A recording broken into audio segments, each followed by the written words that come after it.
샬롬 샬롬 샬롬 샬롬 샬롬. 하나님 사랑합니다. 여러분 주 안에서 사랑합니다. 역대하 7장 말씀, 내 눈과 내 마음이 항상 여기 있으리라. 여호와께서 축복하시는 그런 내용, 7장과 8절은 성전 낙성식에 관한 그런 내용들이 좀 실려 있습니다. 7장과 8장에 나와 있는 중요한 부분들 보고 갑니다. 야훼 앞에 7장 4절에 보면은 말씀하죠. 야훼 앞에 여호와와 모든 백성이 야훼 앞에 제사를 드렸다라고 증거하고 있습니다. 여호와 하나님은 성전에 계시죠. 그래서 야훼 앞은 성전을 의미합니다. 출애굽 시대에는 회막이었었죠. 또는 증거궤를 야훼 앞이다 이렇게 칭하기도 했어요. 하박국 2장 20절에도 오직 야훼는 그 성전에 계시니, 신명기 14장 23절에도 내 하나님 여호와 앞 곧 여호와께서 그 이름을 두시려고 택하신 곳이 성전이죠. 회막이고, 레위기 4장 7절에 제사장은 또 그 피를 야훼 앞 곧 회막 안에 이렇게 얘기합니다. 출애굽기 29장 42절에 이는 너희가 대대로 야훼 앞 회막문에서 늘 드린 번제라. 출애굽기 27장 21절에도 아론과 그의 아들들로 회막 안 증거궤 앞 항상 야훼 앞에 이렇게 말씀하고 있습니다. 제단이 능히 번제물과 소제물과 기름을 용납할 수 없음이더라. 7절에 솔로몬이 또 야훼전 앞들 가운데를 거룩하게 하고 거기서 번제물과 화목제에 기름을 드렸더니 이는 솔로몬이 지은 놋제단이 능히 번제물과 소제물과 기름을 용납할 수 없습니다. 역대 4장 1절에 보면 솔로몬이 만든 제단의 크기가 길이 너비 약 9m예요. 이것은 대단히 크죠. 근데 열왕기상 8장 64절에서는 놋제단이 작다고 기록하고 있지만 이는 솔로몬이 드린 제물의 수가 너무나 많았기 때문입니다. 출애굽기 당시 만든 제단보다 길이 너비가 15규빗, 약 6.75m, 높이는 7규빗이 더 커졌어요. 그런데도 너무나 제물들이 많기 때문에 적고 부족하다 이렇게 얘기합니다. 7장 12절에 보면 제사하는 성전이라고 나오죠. 밤에 야훼께서 소돔에게 나타나사 그에게 이르시되 내가 이미 내 기도를 듣고 이곳을 택하여 내가 제사하는 성전을 삼았다 이렇게 말씀하고 있습니다. 성전은 제사를 드리는 처소, 지금 오늘날 신약에는 예배 드리는 곳이 성전이죠. 신약 12장, 신명 12장 5, 6절에 보면 오직 너희 하나님 야훼께서 자기 이름을 두시려고 너희 모든 지파 중에서 택하신 곳인 그 계실 곳으로 찾아 나가서 너희의 번제와 너희 제물과 너희 11조와 너희 손의 거제와 너희의 서원제와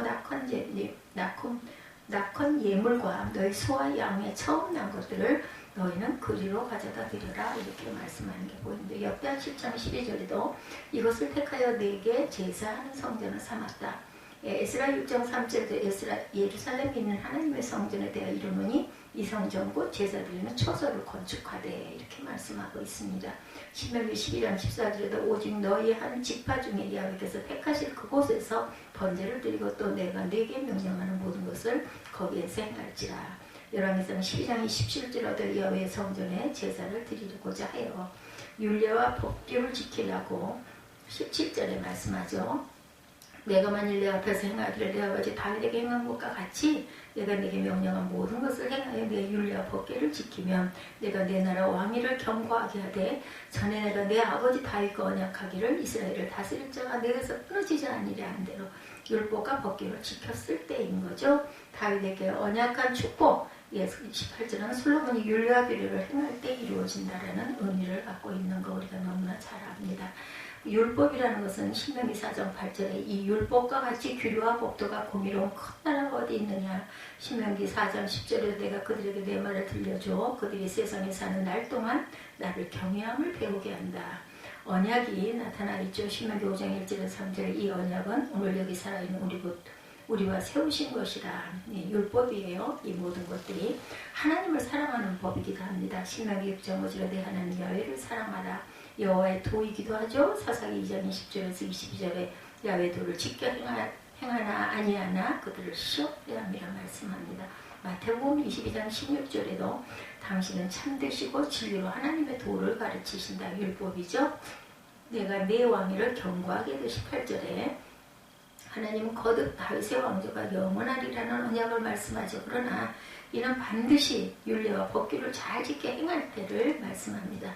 20절에 보면 내가 너에게 준 땅에서 그 뿌리를 뽑아내고 내 이름을 위하여 거룩하게 한 이 성전을 내 앞에서 버려 모든 민족 중에 속담거리와 이야기거리가 되게 하리니 이렇게 말씀한 데가 있습니다. 열왕기하 23장 17절에 내가 택한 이 성 예루살렘과 내 이름을 거기에 두리라니 이 성전을 버리리라. 지키지 아니하면 그렇죠. 하나님께서 하나님의 이름을 위해 거룩하게 하신 성전을 버리신 이유는 하나님이 거하시는 성전이지만 이스라엘 백성이 하나님을 버리고 우상 숭배를 하고 범죄했기 때문이죠. 열왕기상 9장 6, 7절에도 나의 계명과 법도를 지키지 아니하고 가서 다른 신을 섬겨 그것을 경배하면 내 이름을 위하여 내가 거룩하게 구별한 이 성전이라도 내 앞에서 던져버리겠다. 역대 7장 20절에서 22절에도 이 성전을 내 앞에서 버려 모든 민족 중에 속상거리와 이야기거리가 되게 하리니 자기 하나님 야훼를 버리고 다른 신들에게 붙잡혀서 그것들을 경배하여 섬김으로 여호와께서 이 모든 재앙을 그들에게 내리리라 하셨다 하니라. 모세의 명령을 따라 안식일과 초하루와 정한절기고 1년에 3절기 무교절과 7절들과 초막절에 드렸더라고 말씀하고 있습니다. 모세의 명령대로 번제를 드려야 할 시기는 안식일과 매월 초하루와 3절기라고 이제 역대하 8장에 이어진 8장이 아주 짧아요. 18절까지 있거든요. 거기에서 이제 안식일과 초하루와 정한절기에 대해서 설명하고 넘어가는 것이 나타나 있습니다. 예, 성전 낙성식에 관한 그런 말씀이죠. 진실한 기도에는 반드시 응답이 있습니다. 예, 그 6장에서 올린 솔로몬의 기도에 대한 하나님의 응답이 또한 7장에 소개되고 있죠. 성전을 봉헌하면서 제사장적 기도를 드린 솔로몬은 그의 기도에 대하여 하나님께로부터 불과 말씀으로 응답을 받게 됩니다. 불과 영광으로 응답을 하셔요. 솔로몬의 간절한 기도를 들으신 하나님께서 하늘의 불과 영광으로 응답하시죠. 솔로몬이 기도를 마치자 하늘로부터 불이 내려와 번제물과 제물들을 사르고 야훼의 영광이 성전에 가득하였다. 네. 7장 1절에 보니까 솔로몬이 기도를 마침에 불이 하늘에서부터 내려와서 그 번제물과 제물들을 사르고 야훼의 영광이 성전에 가득하니 이렇게 시작을 하죠. 2절에 야훼의 영광이 야훼 전에 가득함으로 제사장들이 야훼 전으로 눈이 들어가지 못하였고 이스라엘 모든 자손은 불이 내리는 곳과 야훼의 영광이 성전 위에 있는 것을 보고 돌을 깐 땅에 엎드려 경배하며 야훼께 감사하리되 선하시도다. 그의 인자하심이 영원하도다 하리라. 아마 이거는 늘상 제단을 드릴 때마다 이렇게 했을 것 같아요. 이에 왕과 모든 백성이 야훼 앞에 제사를 드리니 솔로몬 왕이 드린 제물이 소가 22,000마리요 양이 12만마리라. 이와 같이 왕과 모든 백성이 하나님의 전에 낙성식을 행하리라. 낙성식에 대한 이야기가 4절부터 나타나 있죠. 이처럼 하나님께서 초자연적인 방법으로 그의 기도에 응답하신 것은 솔로몬이 올린 기도와 제사를 하나님께서 기쁘게 받으셨다는 증거. 솔로몬의 바른 기도에 대해서 열왕기상 8장 54절에도 솔로몬이 무릎을 꿇고 손을 펴서 하늘을 향하여 이 기도와 강구로 야훼께 아뢰기를 마침에 여호와의 제단 앞에서 일어나 서서 큰 소리로 이스라엘의 온 회중을 위하여 축복하여 이르되 야훼를 찬송할지로다. 그가 말씀하신 대로 그의 백성 이스라엘에게 태평을 주셨으니 그종 모세를 통하여 물은 말씀하신 그 모든 좋은 약속이 하나도 이루어지지 않은 게 없다. 이렇게 열왕기상 8장 54절에서 56절에도 증거합니다. 불은 응답의 표시로 나타나죠. 구약에 열왕기상 18장 38절에도 보면 이에 야훼의 불이 내려서 번제물과 나무와 돌과 흙을 태우고 또 도랑이불을 핥은지라 모든 백성이 보고 엎드려 말하되 야훼 그는 하나님이시로다. 야훼께는 하나님이시로다 하니 엘리야가 그들에게 이르되 바알 선지자를 잡되 그들 중 하나도 도망하지 못하게 하라매 곧 잡으니라. 엘리야가 그들을 기손 시내로 내려가 거기서 죽였다. 800명을 죽인 사건이죠. 성전의 영광이 가득했다고 2절에 나타나죠. 하나님의 응답이 불로 나타난과 동시에 성전의 여호와의 영광이 가득하게 임함으로 제사장이 그 전에 눈이 들어가지 못했다. 너무 연기가 자욱해서 못 들어가죠. 여호와의 영광이 성전에 가득했다는 말은 여호와께서 성전에 거하시기 위해 임재하셨음을 가리키죠. 제사장은 성전에 들어갈 수 있는 신분이지만 여호와의 영광이 충만하게 임한 것을 보고 위엄과 권능에 압도돼서 감히 성전에 들어갈 엄두를 못 냅니다. 하늘로부터 내려옵니다. 역대상 21장 26절에도 다윗이 거기서 야훼를 위하여 제단을 쌓고 번제와 화목제를 드려 야훼께 아뢰었더니 야훼께서 하늘에부터 번제단 위에 불을 내려 응답하시고 야훼께서 천사를 명령하시니 그가 칼을 칼집에 꽂았다. 얘가 아라우나 타작마당의 이야기인 것 같습니다. 백성들의 감사에 대해서 3절에 나타나 있습니다. 이스라엘 모든 자손이 불이 내리는 것과 야훼의 영광이 성전에 있는 것을 보고 돌을 깐 땅에 엎드려 경배하며 야훼께 감사에 대해 선하시도다. 그의 인자하심이 영원하시니로다. 이렇게 얘기하고 있죠. 예, 야훼께서 영광이 영원하다고 찬양합니다. 여기에 그들이 땅에 엎드렸다는 것은 자기들이 하나님 앞에 나올 가치가 없음을 신한 낮아지는 자세죠. 예, 죄인 가운데 임하신 하나님의 영광은 그리스도의 성육신에서 극치를 이루죠. 요한복음 1장 14절에 말씀이 육신이 되어 우리 가운데 거하시네. 우리가 그의 영광을 보니 아버지의 독생자의 영광이요 은혜와 진리가 충만하더라. 이렇게 증거합니다. 머리를 숙이죠. 출애굽기 4장 31절에도 백성이 믿음에 야훼께서 이스라엘 자손을 찾으시고 그들의 고난을 살피셨다함을 듣고 머리 숙여 경배하였더라. 땅에 엎드립니다. 출애굽기 34장 8, 9절에도 모세가 급히 땅에 엎드려 경배하며 이르되 주여 내가 주께 은총을 입었거든 원하건대 주는 우리와 동행하옵소서. 이는 목이 뻣뻣한 백성이니이다. 우리의 악과죄를 사하시고 우리를 주의 기업으로 삼으소서. 이렇게 모세가 기도하는 부분이 나타나죠.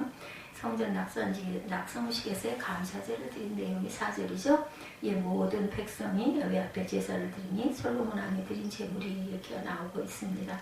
하나님의 영광이 임하고 둘러서 나타난 하나님의 응답에 감사하는 솔로몬 왕과 모든 백성들은 야훼께 감사제를 드립니다. 솔로몬은 레위인들로 하여금 악기를 들고 하나님을 찬송하게 하죠. 또한 야훼의 전 악들 가운데 제사를 드립니다. 또한 이는 성전의 놋단위 등이 감당할 수 없을 정도로 번제물과 소제물과 기름이 많이 들여졌기 때문에 더 많이 크게 만들었는데도 너무나 재물이 많기 때문에 거기서는 다 드릴 수가 없었어요. 왕과 모든 백성이 제사를 드리죠. 열왕기상 8장 62~3절에 나타납니다. 이에 왕과 및 왕과 함께한 이스라엘이 다 야훼 앞에 승제물을 드리니라. 솔로몬이 화목제의 생제물을 드렸으니 곧 야훼께 드린 소가 22,000마리, 양이 12만마리, 가히 상상이 안 돼 너무나 많아서 이와 같이 왕과 모든 이스라엘 자손이 야훼 성전에 봉헌식을 행하였다. 이렇게 나타납니다. 낙성식을 며칠 동안 7일 동안 했다고 봅니다. 8절에 나오죠. 솔로몬이 야훼 전 앞들 가운데 거룩하게 거기서 번제물과 화목제의 기름을 드렸으니 이는 솔로몬이 지은 놋제단이 등이 번제물과 소제물과 기름을 응답할 수 없습니다. 8절에 그때 솔로몬이 7일 동안 절기를 지켰는데 하마더기에서부터 애국강까지 온 이스라엘이 힘이 큰 회중이 모여 그와 함께 하였더니 8째 날에 무리가 한 성회를 연이라. 제단의 낙성식을 7일 동안 행한 후 이 절기를 7일 동안 또 지켰어요. 7일 동안 낙성식을 행하고 7일 동안 절기를 지키는 그렇게 이어지는 낙성식을 7일 동안의 절기를 7일 동안 지켰대. 7째 달 제23일에 왕의 백성을 그들의 장막으로 돌려보내 백성이 야훼께서 다윗과 솔로몬과 그의 백성 이스라엘에게 베푸신 은혜로 말미암아 기뻐하며 마음에 즐거웠더라. 이렇게 말하고 있습니다. 솔로몬은 통치권이 미치는 모든 지역의 백성이 낙성장치에 성전 낙성식에 참여하게 하죠. 성전 낙성식은 이리저리 움직여 다녔던 성막 대신에 고정된 건축물인 성전을 완공하게 된 것을 감사한 해였습니다. 제물로 드린 낙성식, 그리고 나서 장막절을 지키죠. 솔로몬 왕이 드린 제물이 소가 22,000마리, 양이 12만마리라. 이와 같이 왕과 모든 백성이 하나님의 전에 낙성식을 행합니다. 그리고 나서는 8일째 되는 날부터 장막절을 7일 동안 지킵니다. 7일간 걸쳐 성전 낙성식을 거행한 솔로몬과 이스라엘 백성들은 곧이어 일주일간의 장막절을 지키죠. 장막절은 이스라엘 3대 절기 중에 하나죠. 그리고 이스라엘 백성이 광야에서 생활하던 것을 기념하는 절기. 지금도 이스라엘에 가면은 장막절에는 집 앞이나 호텔 앞에 텐트를 치고 거기서 산다고 하죠. 이 절기의 명칭은 다른 말로 수장절, 초막절이라고도 하죠. 6월절 7절절과 함께 이스라엘이 지키는 3대 절기 중에 하나입니다. 장막절의 규례는 레위 13장 39절에서 44절과 신명기 16장 13절에서 15절에 기록되어 있는데 역대기는 레위기의 법을 따라 지킨 것으로 되어 있습니다. 솔로몬은 성전 낙성신과 장막절을 2주간에 걸쳐 지키고 백성을 그 장막으로 돌려보냅니다. 자기 집으로 각각 돌아가죠. 그리고 성전을 건축하고 장막절을 지키는 동안 하나님의 크신 은혜를 체험하게 되죠. 낙성식 후에 또 7일간 장막절 8째 날에 무리가 한 성회를 여니라. 제단의 낙성식을 7일 동안 행한 후에 이 절기를 7일 동안 지키니라. 하나님의 약속에 대해서 기도 응답에 대해서 12절에 증거하고 있습니다. 밤에 여호와께서 솔로몬에게 나타나서 그에게 이르시되 내가 이미 내 기도를 듣고 이곳을 택하여 내가 제사하는 성전을 삼았으니 혹 내가 하늘을 닫고 비를 내리지 아니하거나 메뚜기들이 토산을 먹게 하거나 전염병이 내 백성 가운데 유행하게 할 때에 내 이름으로 일컫는 내 백성이 그들의 악한 길에서 떠나 스스로 낮추고 기도하여 내 얼굴을 찾으면 내가 하늘에서 듣고 그들의 죄를 사하고 그들의 땅을 고칠지라. 이제 이곳에서 하는 기도에 내가 눈을 들고 귀를 기울이리라. 이렇게 말씀합니다. 너의 기도를 내가 들었다. 그리고 너의 그 재난을 내가 받았다라는 뜻을 갖고 있죠. 그래서 약속을 해주십니다.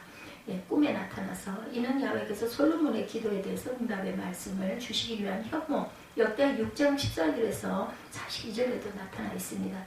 하나님께서는 솔로몬의 기도에 응답하시면서 성전에서 하는 기도를 들어주실 것을 약속하죠. 6장 14절에 보면 역대하 6장 14절에 보면 이르되 이스라엘의 하나님 야훼여 천지의 주와 같은 신이 없나이다. 주께서는 온 마음으로 주의 앞에서 행하는 주의 종들에게 언약을 지키시고 은혜를 베푸시니이다. 6장 42절에도 보면 야훼 하나님이여 주의 기름 부음 받은 자에게서 얼굴을 돌리지 마옵소서. 주의 종 다윗에게 베푸신 은총을 기억하옵소서. 이렇게 증거하고 있습니다. 바로 앞장이죠. 6장 14절과 42절에 솔로몬은 성전을 향하여 하나님의 눈을 주야로 모옵소서라고 기도한 바 있습니다. 이에 대해서 하나님은 내 눈과 내 마음이 항상 여기 있으리라고 응답해 주셨어요. 하나님은 눈뿐 아니라 마음까지도 항상 성전에 있겠다. 오늘 제목이기도 하죠. 내 눈과 마음이 항상 여기 있으리라. 성전은 하나님께서 특별히 택한 곳을 하나님의 임재의 상징입니다. 보면 16절 말씀은 이러한 사상을 직접적으로 증거하고 있는 내용이죠. 16절에 보면 이는 내가 이미 성전을 택하고 거룩하여 내 이 이름을 여기에 영원히 있게 하였습니다. 내 눈과 내 마음이 항상 여기에 있으리라. 귀한 그 축복의 말씀을 주신 겁니다. 약속이죠. 축복과 저주가 17절과 19절에 나타나 있습니다. 내가 만일 내 앞에서 행하기를 내 아버지 다윗이 행한 것과 같이 하여 내가 내게 명령한 모든 것을 행하여 내 율법과 규례를 지키면 내가 내 나라 왕위를 경배하게 되 전에 내가 내 아버지 다윗과 언약하기를 이스라엘을 다스릴 자가 내게서 끊어지지 아니라 한 대로 하리라. 그러나 19절이죠. 너희가 만일 돌아서서 내가 너희 앞에 둔 내 율례와 명령을 버리고 다른 신을 섬겨 그들을 경배하면 내가 너에게 준 땅에서 그 뿌리를 뽑아내고 내 이름을 위하여 거룩하게 한 이 성전을 내 앞에서 버려 모든 민족 중에 속담거리와 이야기거리가 되게 하리니 이 성전이 비록 높을지라도 그리로 지나가는 자마다 놀라 이르되 여호와께서 무슨 까닭으로 이 땅과 이 성전을 이같이 행하셨는가 하면 대답하기를 그들이 자기 조상들을 애굽 땅에서 인도하여 내신 자기 하나님 야훼를 버리고 다른 신들에게 붙잡혀서 그것들을 경배한 섬김으로 여호와께서 이 모든 재앙을 그들에게 내셨다 하리라 하셨더라. 아주 정확하게 말씀하고 있죠. 제대로 지키지 않으면 이런 저주를 내가 내릴 것이다 라고 정확하게 말씀합니다. 지키지 않으면 다른 신을 섬기면 19절부터 22절까지 말씀이 저주에 대한 말씀입니다. 지켜 행하면은 내 대해서 끊어지지 않게 하겠다라고 약속을 하셨어요. 솔로몬의 기도가 하나님께 응답되었다는 것은 우리에게 굉장한 것을 가르쳐주고 있습니다. 많은 재물과 정성을 다해 백성들과 나라를 위해 솔로몬은 간구했어요. 하나님은 무사람의 마음을 익히 하시기 때문에 우리는 솔로몬처럼 정성을 기울여 기도할 뿐만 아니라 하나님의 나라와 의를 위해 기도하는 저와 여러분들이 되어야 할 줄 믿습니다. 내 눈과 내 마음이 항상 여기 있으리라. 20세기 초 알제리에서 태어난 한 소년이 있었습니다. 소년의 아버지는 일찍이 전쟁터에서 사망했고 청각장애가 있는 호르몬이 밑에서 가난하게 산 소년이 알제리에서 태어나서 자랐어요. 몸도 건강하지를 못했다고 합니다. 고질병인 결핵 때문에 좋아하던 축구도 그만두게 되고 자동차 수리공으로 일하면서 주변의 도움으로 겨우 학업을 이어갑니다. 불행한 환경이었지만 소녀는 언제나 성실과 열정으로 삶을 살아냈다고 그래요. 가슴이 미어질 듯한 슬픔과 가난을 견디며 꿋꿋하게 자라납니다. 훗날 소녀는 비관적인 상황들에 굴하지 않고 문학을 향한 열정으로 가난과 질병을 극복했고 삶의 아픈 상처들을 작품으로 승화시켜서 많은 명작을 냈어요. 44세에 노벨 문학상을 받은 이 사람은 프랑스 최고의 작가이며 사르트르와 함께 실존주의 철학자고 절망의 철학자라고 불리는 알베르 까뮈입니다. 칠흑같이 어두운 밤에 아침이 언제 올까 싶지만 밤이 깊을수록 여면 밝아오죠. 까뮈는 삶에 대한 절망 없이는 삶에 대한 희망도 없다는 유명한 말을 남겼어요. 코로나 바이러스가 온 세상에 창궐하죠. 이제는 한풀 꺾였어요. 어찌됐든 백신이 나왔기 때문에 우리는 범세의 하나님을 인정할 줄 알아야 합니다. 결코 우연이 아니라 온 세상과 역사의 주관자로 섭리하신 하나님의 관점에서 항상 이 세상을 바라보고 묵상할 줄 알아야 합니다. 전염병은 과거 하나님께서 종종 사용하시던 징계와 심판의 도구였어요. 그리고 장차 예수님의 재림과 마지막 환란의 때에 일어날 징조라고 말씀하죠. 누가복음 21장 7절에서 11절입니다. 그들이 물어 이르되 선생님이여 그러면 어느 때 이런 일이 일어나겠사오며 이런 일이 일어나려 할 때 무슨 징조가 있사오리까. 이르시되 미혹받지 않도록 주의하라. 많은 사람이 내 이름으로 와서 이르되 내가 그러하면 때가 가까이 왔다 하겠으나 그들을 따르지 말라. 난리와 서요의 소문을 들을 때 두려워하지 말라. 이 일이 먼저 있어야 하되 끝은 곧 되지 아니하리라. 또 이르시되 민족이 민족을 나라가 나라를 대적하여 일어나겠고 곳곳에 큰 지진과 기근과 전염병이 있겠고 무서운 일과 하늘로부터 큰 징조들이 있으리라. 이렇게 말씀하셨습니다. 오늘날 인류 모두에게 두려움과 절망을 안겨주고 있는 전 세계적인 전염병 코로나 사태에 그 코로나19 19일날 일어났나 보죠. 하나님의 생각과 우리의 태도에 대해서는 성경 본문을 통해서 주신 하나님의 경험성을 듣기 원합니다. 많은 예배 드리는 분들, 예배를 드리지 못해서 또한 온라인으로 성전을 사모하면서 그래서 교회에 모처럼 와가지고는 눈물들을 많이 흘렸다고 합니다. 우리가 함께 모여서 이제 다시 옛처럼 예배 드리게 해주옵소서. 얼마나 많은 분들이 기도하겠습니까? 온전한 예배와 교회의 회복이 당연히 있겠죠. 오늘 본문 7장 11절에서 12절에 보면 솔로몬이 야훼 전과 왕궁 건축을 마치고 솔로몬의 신 중에 야훼 전과 자기의 궁궐에 그가 이루고자 한 것을 다 형통하게 이루었다라고 증거합니다. 밤에 야훼께서 솔로몬에게 나타나서 그에게 이르시되 내가 이미 내 기도를 듣고 이곳을 택하여 내가 제사하는 성전을 삼았다 말씀하죠. 내게 제사하는 성전을 삼았으니 그 13절에 이어진 말씀에서 내가 하늘을 닫고 비를 내리지 아니하거든. 혹 메뚜기들에게 토산을 먹게 하거나 전염병이 내 백성 가운데 유행하게 할 때 내 이름으로 일컫는 내 백성이 그들의 악한 길에서 떠나 스스로 낮추고 기도하여 내 얼굴을 찾으면 내가 하늘에서 듣고 그들의 죄를 사하고 그들 땅을 고칠지라. 이제 이곳에 사는 기도에 내가 눈을 두고 귀를 기울이겠다 말씀하시죠. 다윗의 주제를 받들어 성전을 완공하고 겸손히 하나님 앞에 이스라엘 백성들이 죄를 지을 수밖에 없는 연약한 존재임을 고백하고 여러 가지 죄악으로 인해 다가올 재앙에 대해서 회개하고 기도할 때 하나님께서는 하늘에서 들으시고 우리의 죄를 용서해 주실 것이라는 것을 약속하시죠. 크고 화려한 성전을 완공하고 기도하며 제사를 드렸지만 그 성전에 하나님께서 임재하지 아니하시거나 기도와 예배를 받지 아니하신다면 사람들이 열심과 불타는 신앙으로 성전을 건축하고 제사를 드린다 해도 아무런 가치도 의미가 없습니다. 그 성전은. 그렇지만 하나님께서는 성전을 건축하고 겸손한 마음과 기쁜 뜻으로 기도하고 예배하는 솔로몬에게 두 번 나타나십니다. 내가 이미 내 기도를 듣고 이곳을 택하여 내게 제사하는 성전을 삼았다 말씀하고 이전에 솔로몬이 1000번째 드렸을 때 하나님께서 밤에 또한 그한테 나타나시죠. 열왕기상 3장 3절에서 5절이죠. 솔로몬이 야훼를 사랑하고 그의 아버지 다윗의 법도를 행하였으니 산당에서 제사하여 분향하였더라. 이 왕이 제사하러 기브온으로 가니 거기는 산당이 큼이라. 솔로몬이 그 제단에 1000번째를 드렸더니 5절에 기브온에서 밤에 야훼께서 솔로몬의 꿈에 나타나시니라. 하나님이 이르시되 내가 네게 무엇을 주고 너는 구하라.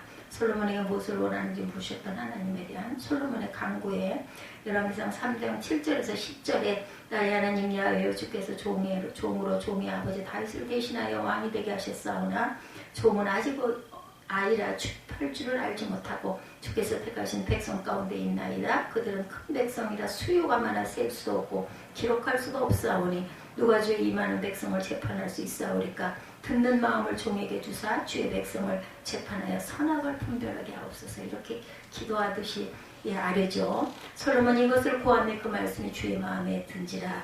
듣는 마음 겸손히 하나님의 말씀을 듣고 재판하여 선악을 분별하게 해달라고 지혜를 달라고 그러죠. 무엇을 원하느냐 물어보시니까 하나님의 말씀이 선악을 분별할 수 있는 지혜이며 기준이 된다는 것을 알고 있는 솔로몬이 그가 구한 것은 하나님의 말씀을 듣고 선과 악을 구분할 줄 아는 지혜로운 마음이었고 자신이 왕이 되어 7위에는 이스라엘이 하나님의 다스림을 받는 하나님의 나라와 의롭고 거룩한 백성이 되기를 원했던 솔로몬, 하나님께서는 얼마나 기쁘셨겠어요.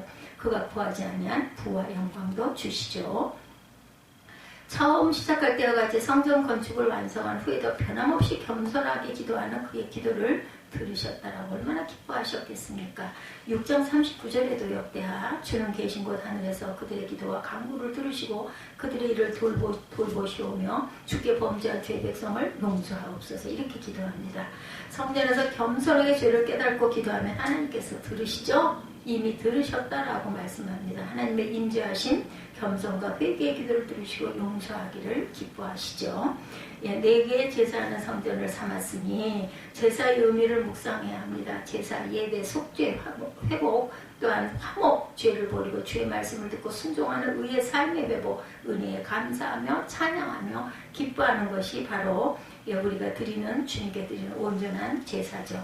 하나님께 제사 드리고 예배와 기도를 드리는 교회가 되어야 합니다. 로마서 12장 1, 2절입니다. 그러므로 형제들아 내가 하나님의 모든 자비하심으로 너희를 권하노니 너희 몸을 하나님이 기뻐하시는 거룩한 산지물로 드리라. 이는 너희가 드릴 영적 예배라. 이렇게 말씀합니다. 너희는 이 세대를 본받지 말고 오직 마음을 새롭게 함으로 변화를 받아 하나님의 선하시고 기뻐하시고 온전하신 뜻이 무엇인지 분별해라. 로마서 12장 1, 2절입니다. 하나님의 징계에 대한 올바른 태도, 우리의 태도, 역대하 7장 13, 14절이죠.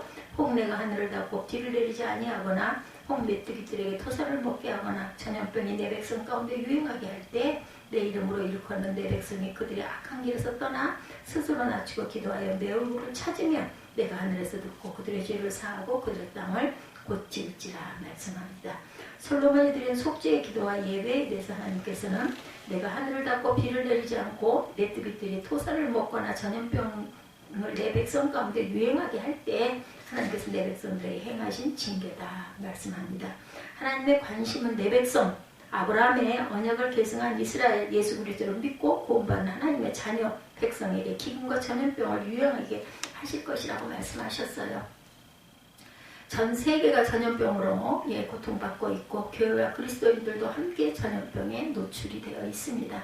내가 내 백성에게 이 모든 일은 우연히 어떤 특정한 나라와 사람들이 원인이 아니라 하나님께서 그의 백성에게 행하신 일임을 우리가 겸손히 받아들이고 인정할 줄 알아야 되겠다. 그럼 하나님께서는 왜 그 백성에게 이러한 일들을 행하시고 그 백성들은 도대체 어떻게 해야 될 것인가. 믿는 저와 여러분들 14절에 내 이름으로 일컫는 내 백성이 그들의 악한 길에서 떠나 스스로 낮추고 기도하여 내 얼굴을 찾으면 내가 하늘에서 듣고 그들의 죄를 사하고 그들의 땅을 고쳐주시겠다. 그래서 우리는 늘 나라와 민족을 위하여 교회들을 위해서 기도해야 합니다.